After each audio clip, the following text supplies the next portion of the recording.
What's up, Vancouver? It's Chris Daughtry from the band Daughtry, and you're watching the 24 Hours Podcast. T-minus 4, 3, 2, 1. Following is a 24 Hours Podcast.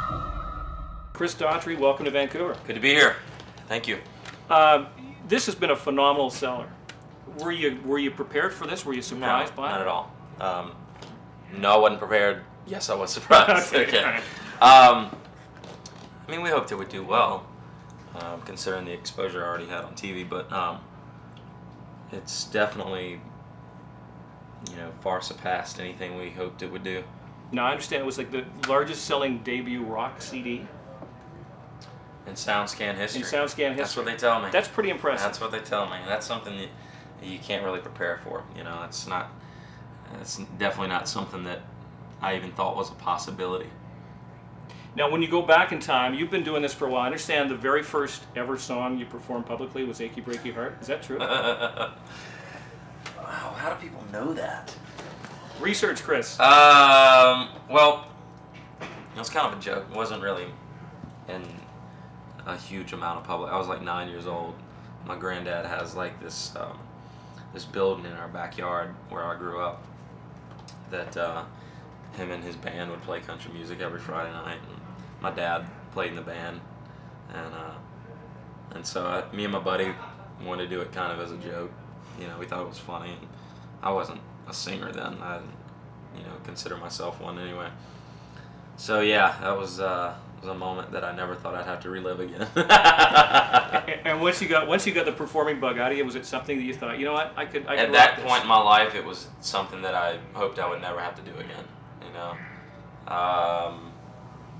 I didn't really take music seriously until about 16. I mean, I would always sing along to the radio and stuff like that, and thought I sounded pretty decent. I never really took it seriously. And I ended up doing that in front of one of my friends in high school one time, goofing off, and he convinced me that I was a good singer and told me to sing for his band, twisted my arm.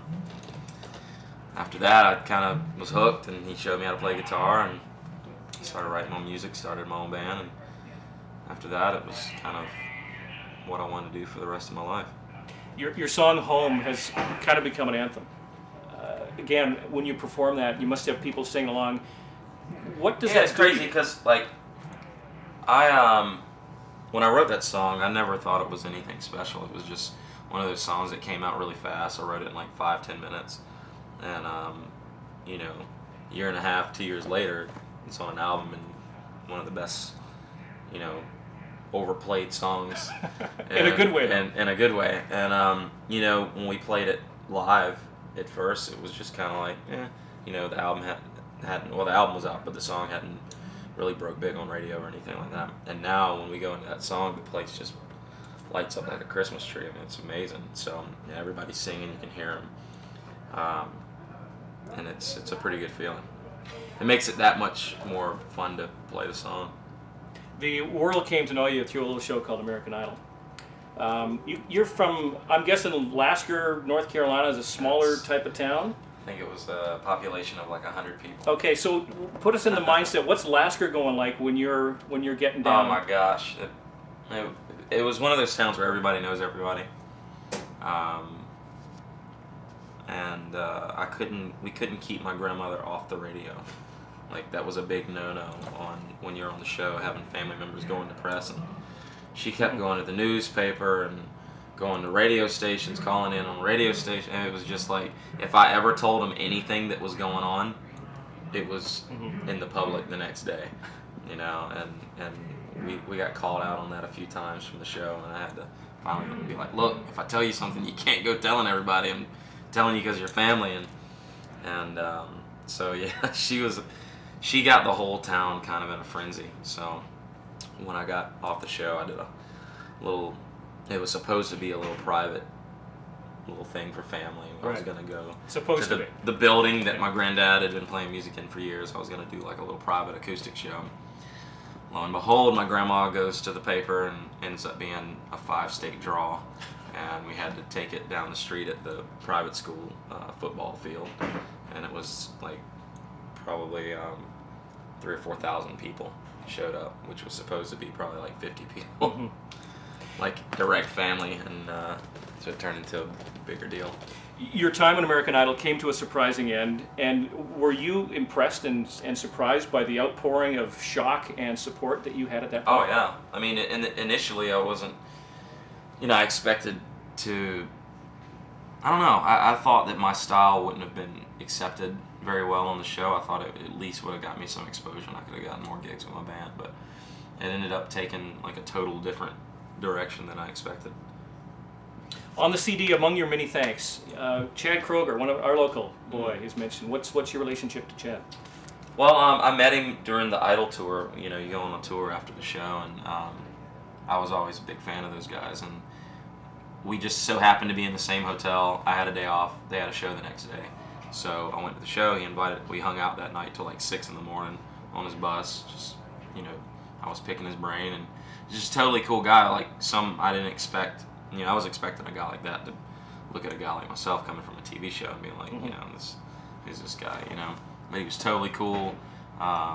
We were gonna write together for the record, and we never really got time to do it because his schedule didn't allow it, and my schedule, conflict wouldn't allow us to get together. But we stayed in touch, and then he asked us to tour with him this year, so it was a pretty cool thing, and we've been friends ever since. Now, I want to talk about the differences. Have you noticed any difference in Canadian audiences from American audiences? Are fans pretty much the same everywhere you go? I mean, we're definitely, I think, more well-known in the States right now, but, I mean, we've been treated very good. I mean, this will be our first headlining show tonight in Canada. We've been opening up for Nickelback for a while now, and yeah, I mean, we've gotten a lot of great response from the Canadian audiences, but tonight we'll be able to know because it's if you're onto something. Well, if it's because it's our show. Yeah. Obviously the majority of the crowds that we've been playing with were there to see Nickelback, which is understandable. So we're looking forward to seeing how the night goes.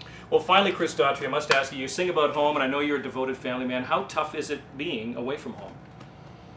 I think one of the toughest things is, not